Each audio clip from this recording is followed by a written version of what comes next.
그 땅의 기근이 심하고라고 합니다. 엎친 데 덮쳤다고. 기근 자체도 힘든데 그 기근이 심하답니다. 가뭄이 심하다는 거예요. 물이 없으면 생물은 죽게 되어 있지요. 특히 사람은 몸의 60%가 물이래요. 그래서 물이 꼭 있어야 됩니다. 사람은요, 뭐 어떻게든지 물을 구해서 먹고, 뭐 성경에 나와 있듯이 이렇게 먹을 것을 구하면 되는데, 가만히 있는 식물은 그냥 고스란히 그 햇빛을 받아들일 수밖에 없죠. 그러니까 말라 죽을 수밖에 없어요. 그러니까 당연히 밀도 마르게 되고 벼도 마르게 되고 과일 나무도 말라 죽었습니다. 이게 더 이상 먹을 것이 없는 상태가 된 거지요. 야곱이 지금 그 기근의 한복판에 서 있습니다. 얼마 전에 기근이 왔을 때는 그래도 아들을 애굽에 보내서 좀 가지고 왔어요. 그래서 먹었어요. 곧 끝날 줄 알았죠. 그런데 이제는 그게 더 지속된 거예요. 소위 죽을 지경이 된 거예요. 야곱의 당한 상황이요. 우리는 끝을 알잖아요. 어떻게 진행되었는지. 그런데 지금 그 시대 지금 다 야곱은요. 지금 죽을 지경이에요. 그러니까 기근이 그냥 우리는 결론을 아니까 그냥 심하다라고 하는데 이 야곱 자체는요. 목숨이 달린 일입니다. 가장 큰 고난이라고 가장 큰 환난을 지금 당하고 있는 거예요. 그래서 야곱은요, 그 해결책을 아들에게 이야기합니다. 다시 애굽에 가서 좀 구해오렴이라고 이야기합니다. 아니, 살 길은 그거밖에 없으니까요. 그런데 그게 간단하지 않은 것 같아요. 3절 보시면 유다가 아버지에게 말하여 이르되 그 사람이 우리에게 엄히 경고하여 이르되 너희 아우가 너희와 함께 오지 아니하면 너희가 내 얼굴을 보지 못하리라 하였으니. 유다가 하는 말이요. 아버지 그 사람이 경고했었어요. 그 사람이 누구예요? 애굽의 총리예요. 여러분 이웃 나라의 그 권력자가 너희들 또 오면 안 돼. 근데 조건이 있어. 라고 했잖아요. 그게 뭐예요? 그 동생을 데려오라는 거예요. 지금 이 아들들은 애굽의 총리가 요셉이라는 거 모르잖아요. 그러니까 무서운 경고예요. 이웃 나라의 권력자가 직접 한 말이잖아요. 너 막내 데리고 와야 다시 나를 만날 수 있고 네가 원하는 양식 살 수 있을 거야라고 말한 거예요. 그러니까 지금 이제 유다가 하는 말이요. 베냐민 없이는 애굽에 갈 수 없다라는 말은요. 단순하게 그냥 말하는 게 아니에요. 이게 첫 번째 애굽에 방문했을 때 총리였던 요셉이요. 정탐꾼으로 의심을 해가지고 그 다음에 막내 베냐민을 데리고 오지 않으면 이제 얼굴도 보지 못할 거다라고 말한 거잖아요. 그리고 게다가 시므온은 지금 거기에 두고 온 상태란 말이죠. 그런 상황을 지금 말하고 있어요. 아버지 지금 상황이 이래서요. 그 막내를 데리고 가지 않으면 안 됩니다라고 했어요. 그러니까 유다는요 야곱에게 지금 현실적인 것을 이야기했습니다. 근데 베냐민을 꼭 데려가야 된다고 이야기했어요. 그런데 여기에 갈등이 생겨요. 야곱이요 뭐 이름도 이스라엘이라고 바꿨는데 이 반응이 좀 이상해요. 마치 남의 이야기 하듯이 이야기합니다. 보세요. 6절 보세요. 이스라엘이 이르되 너희가 어찌하여 너희에게 또 다른 아우가 있다고 그 사람에게 말하여 나를 괴롭게 하였느냐. 왜 아우 있다는 말을 했니? 라고 말하고 있어요. 마치 상황을요. 아들이 잘못해서 이런 상황이 된 것처럼 이야기하고 있어요. 아니 생각해 보세요. 아들들이 그 먼 땅을 다녀왔습니다. 다른 나라에 다녀왔어요. 같은 나라의 먼 길이 아니라 다른 나라에 다녀왔어요. 그 아들의 수고와 그 아들이 그 먼 길을 왔다 갔다 하면서 어떤 일을 겪었는지 어떻게 알아요? 그리고 그 땅에서 권력자를 만나서 어떤 일을 당했는지 어떻게 알아요? 그런데 당시에 거기에 가서 권력자들을 만나서 어쩔 수 없이 말했던 것들, 그리고 그 두려움들, 그 상황이 정말 많았을 텐데, 그런데요, 거기에 대한 생각은 아무것도 없이 지금 자기만 중요한 거예요. 왜 나를 괴롭게 하느냐? 평범한 아버지였다면요, 그 모든 상황들이 미안해서라도 이런 식으로 왜 날 괴롭게 해? 이렇게는 말하지 않았을 거예요. 참 야곱이 이기적인 모습인 거죠. 근데 또 한편으로는요, 또 이해가 되는 부분이 있어요. 왜 그럴 수밖에 없겠다라는 생각이 들기도 해요. 마치 표현이 좀 그렇지만 막내 트라우마라고 할까요? 상실의 트라우마라고 할까요? 야곱이 요셉을 잃은 경험을 했어요. 막내 요셉을 잃었어요. 그런데 야곱이 그러니까 당연히 그 상실에 대한 두려움이 있었을 거예요. 요셉이 그 잃었던 상처가 있으니까 이 베냐민도 지금 잃을까 두려운 거지요. 그래서일까요? 야곱은 베냐민만 생각해요. 지금 가족이 지금 죽을 수밖에 없는 심한 기근이라는 문제 앞에서 극히 개인적이고 인간적인 반응을 지금 야곱이 하고 있습니다. 어떻게 보면 아버지로서의 역할을 잃은 것 같기도 하고요. 현실도 제대로 파악하지 못하고요. 자신의 괴로움에만 관심을 가지고 있는 것처럼 보입니다. 그러니까요.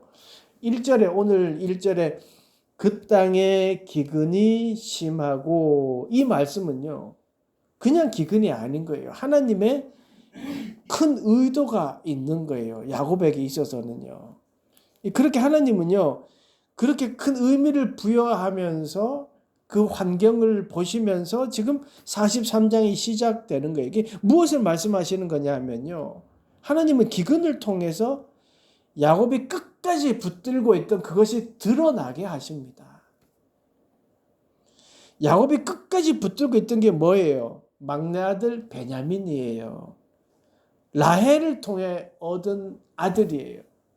라헬을 얻기 위해서 어떤 일이 벌어졌는지 우리가 잘 알잖아요. 그러니까 자기가 가장 사랑했던 사람을 통해 얻은 아들이에요. 그 위기의 때에 야곱은요, 베냐민이 잘못될까라는 게 두려운 거고요. 지금 야곱이 붙잡고 있는 것은 사람이에요. 베냐민을 붙잡고 있어요. 베냐민을 통해 라헬을 기억하며 살았던 것이고, 베냐민을 통해 어떤 그런 것들, 자기가 의지하는 삶의 어떤 모토가 거기에 있었다는 것이 드러났어요. 야곱은 끝까지 그래서 베냐민을 보내지 않으려고 합니다. 그러니까 요셉을 잃었던 야곱은요, 베냐민을 꼭 붙들고 마지막까지 붙들고 있는 거예요. 근데 그러면 그런 것 같아요. 오늘 야곱을 보면요, 하나님은요, 위기를 통해서 그 사람의 마음의 중심이 어디에 있는지를 드러나게 하신다는 것을 보여주고 있습니다. 그러니까요, 위기를 통해서 하나님은 막 위기를 억지로 만들었다 이게 아니라, 가뭄이라고 하는 모든 사람들이 갖게 되는 그 위기 상황 속에서 야곱에게 그 중심에 무엇이 있는지를 드러나게 하시는 거예요. 야곱을 위해서 기근을 주신 게 아니라 기근을 통해서 야곱의 그 마음이 드러나게 했는 거예요. 그러니까 지금 내가요, 무엇을 붙들고 있는가에 대한 질문은 위기 때에 드러나는 거예요. 위기는요, 믿음이 없어서 생기는 게 아니에요. 야곱이 믿음이 없어서 이런 행동을 한 게 아니잖아요. 야곱은요, 이미 하나님을 경험했습니다. 많이 경험했어요. 베델에서 함께 하시는 하나님을 경험했고요. 야복강에서 자신을 꺾으시는 그 하나님을 만났고요. 인생의 깊은 상실도 경험했습니다. 그런데요, 그는 위기 때에 베냐민을 붙들었습니다. 야곱이 왜 그렇게 답답한 상황, 비상식적인 야곱이 되었을까요? 왜 그랬을까요? 그런데 그 왜 그랬을까에 관심이 아니라 그렇게 우리가 생각할 때 왜 저는 결정을 하지? 하나님을 만났음에도 왜 저러지? 라고 하는 사람을 하나님은요 이끄시고 하나님의 사람으로 만들어 가셔요. 아이고 왜 저런 결정을 할까? 내치는 게 아니라 그 사람을 품으시고 만들어 가셔요. 하나님은요 야곱을 믿음의 야곱으로 만들어 가셔요. 그 위기 가뭄이라는 그 위기를 통해서 성경이 지금 그걸 보여주고 있는 거예요. 하나님이 야곱을 빚으시는 거예요. 이 말은요 무슨 말이냐면 고난이라는 것을 하나님이 직접 만들었다는 뜻이 아니에요.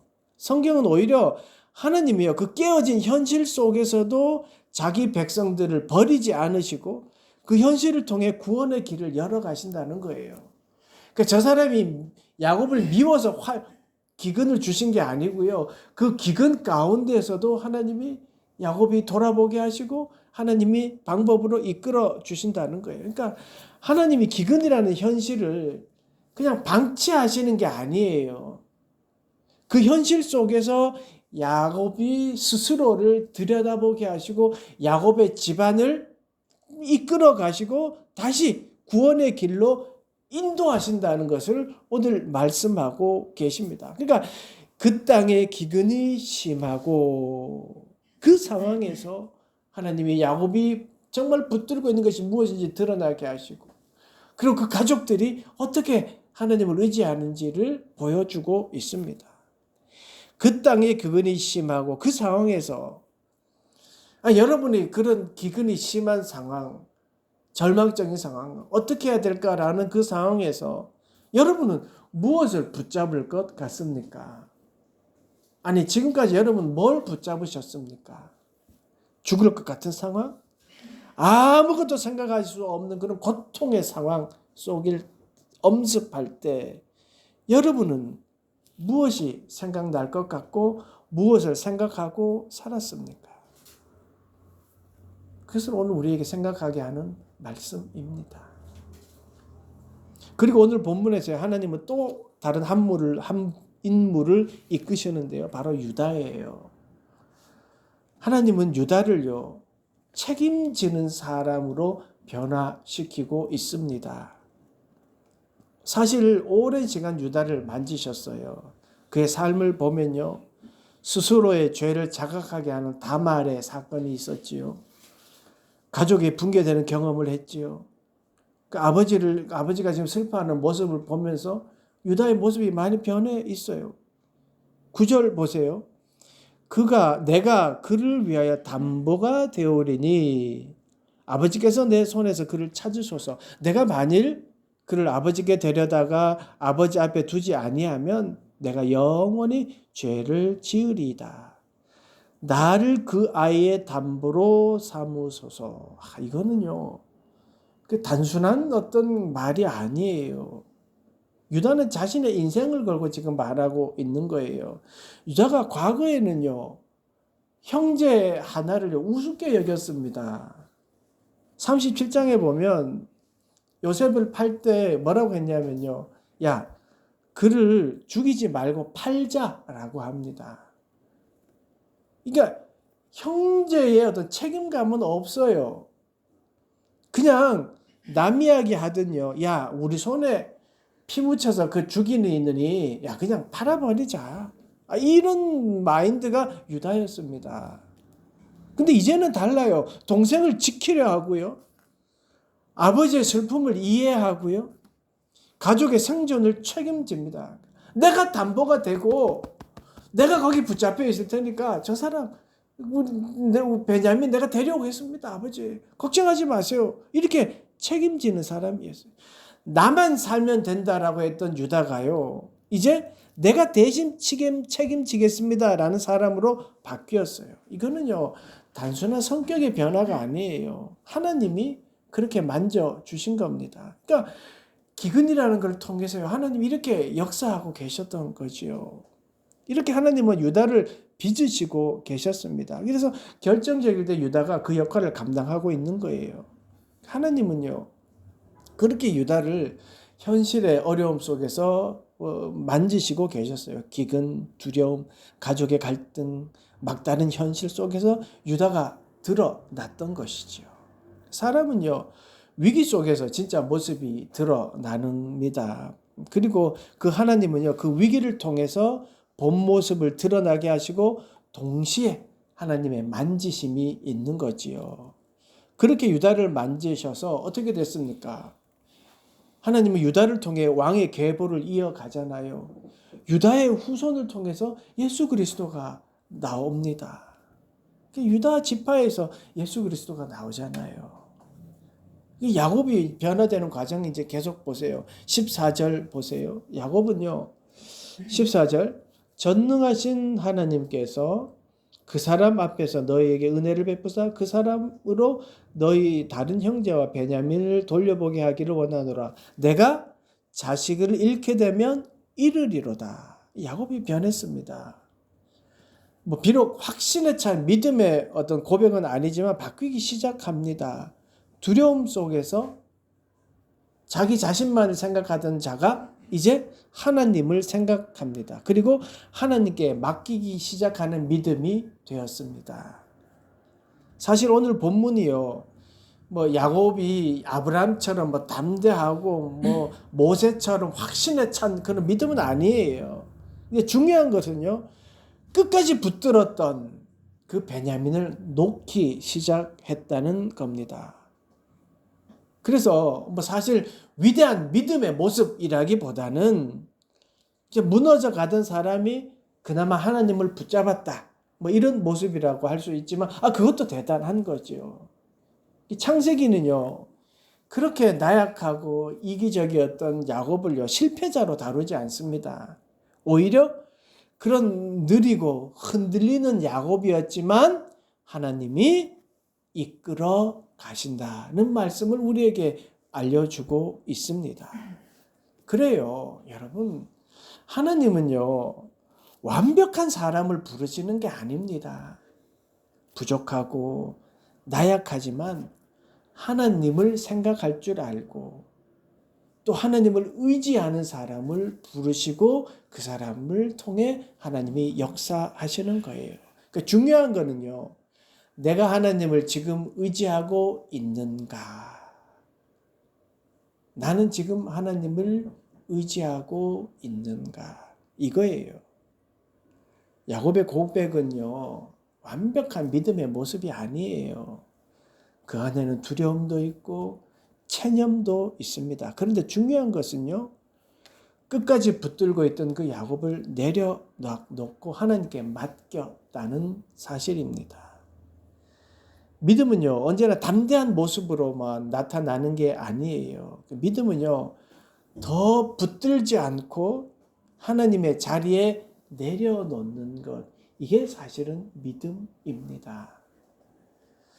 신앙은요, 끝까지 막 붙들고 이게 아니라요, 하나님께 맡기는 자리로 나아가는 거예요.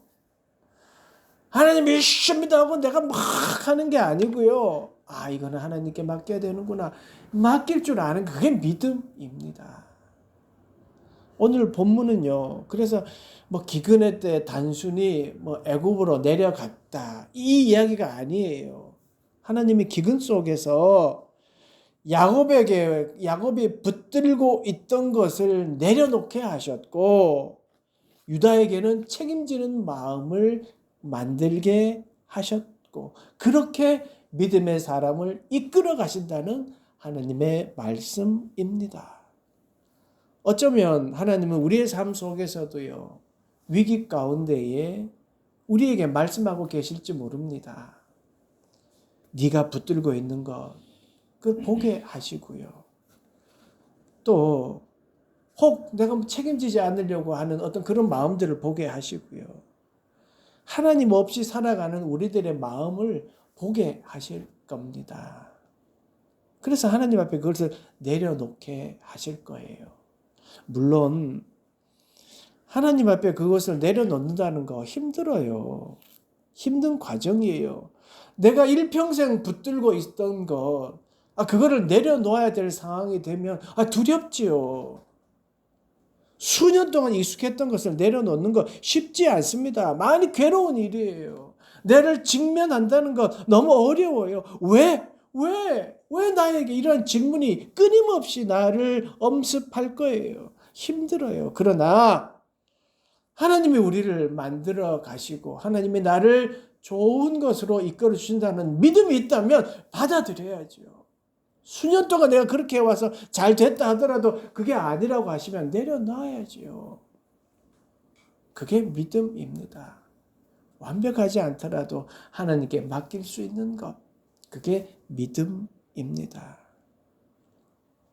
하나님이 나를 만들어지는 과정이라고 확신이 있으면 주님 앞에 순종합시다. 그러면 됩니다. 그리고 기억합시다. 하나님이 우리를 더 좋은 길로, 더 좋게 하신다는 확신을 가지고 살아갑시다. 그럼 분명히 주님이 우리를 더 좋은 길로 인도하십니다. 하나님은 우리를 정말 좋게 빚고 계신 줄로 믿습니다. 토기장이가 토기를 빚듯이 우리를 더 좋게 만들고 계신 줄로 믿습니다. 한 주간 하나님이 나를 빚고 계신다는 그 사실을 믿고 그렇게 믿음으로 살아가는 그런 여러분 되시기를 간절히 축원합니다. 기도하겠습니다. 하나님, 우리의 삶 속에 늘 함께 하신 줄로 믿습니다. 혹 우리를 빚기 위하여 또 위기의 상황 속에 우리 내면을 보게 하시고 우리의 삶을 보게 하실 때에 괴롭고 힘들지만 결국 주님이 우리를 이끄신다는 그 믿음으로 하나님 순종하며 살아가는 우리 모두가 되도록 축복하시고 인도하여 주시옵소서.